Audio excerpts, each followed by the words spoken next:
જય શ્રી કૃષ્ણ। આજે હું પાણીપુરી બનાવવાની છું, તો એના માટે આપણે સૌપ્રથમ પાણી બનાવી લેવાનું છે। તો એના માટે આદુનો ટુકડો, ફુદીનો, ઝીણી સમારેલી કોથમીર,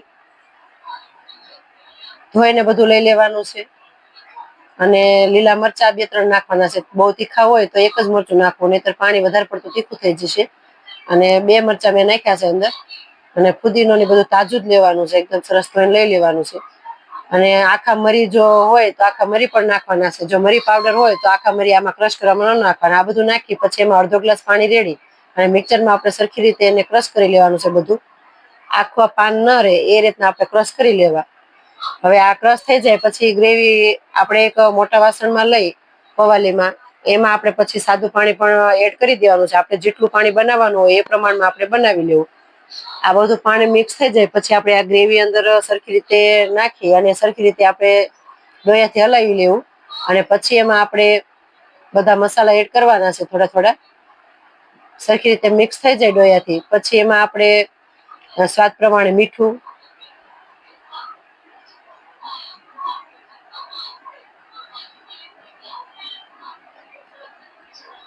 સંચળ, લીંબુનો રસ નાખવાનો છે,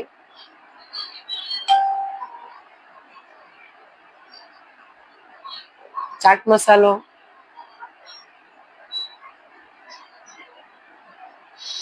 અને મરી પાવડર। મેં આખા મરી નહોતા નાખ્યા ગ્રેવી બનાવવામાં, એટલે મેં મરી પાવડર ડાયરેક્ટ નાખ્યો છે। જો મરી પાવડર ન હોય તો પેલા આખા મરી આપણે ક્રશ કરીએ ત્યારે એમાં એડ કરી દેવા।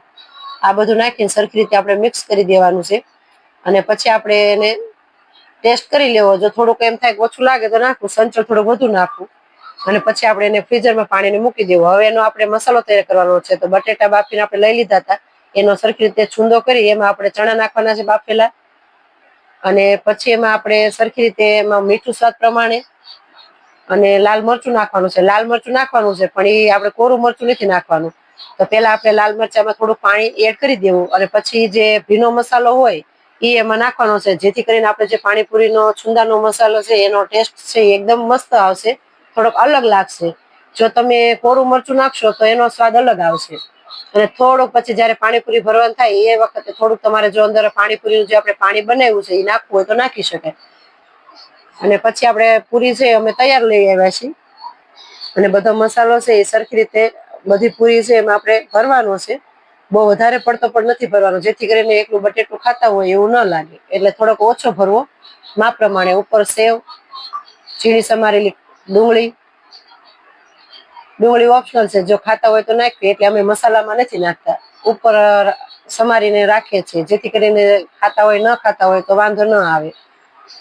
અને આપણે પાણીપુરી આપણી છે એ તૈયાર છે। તો અમે પાણીપુરી આ રીતના બનાવીએ છીએ, તો તમે કેમ બનાવો છો તો ચોક્કસથી કહેજો। અમારો વિડીયો ગમે તો લાઈક કરજો, કોમેન્ટ કરજો અને શેર કરજો। ચાલો બધા પાણીપુરી ખાવા માટે।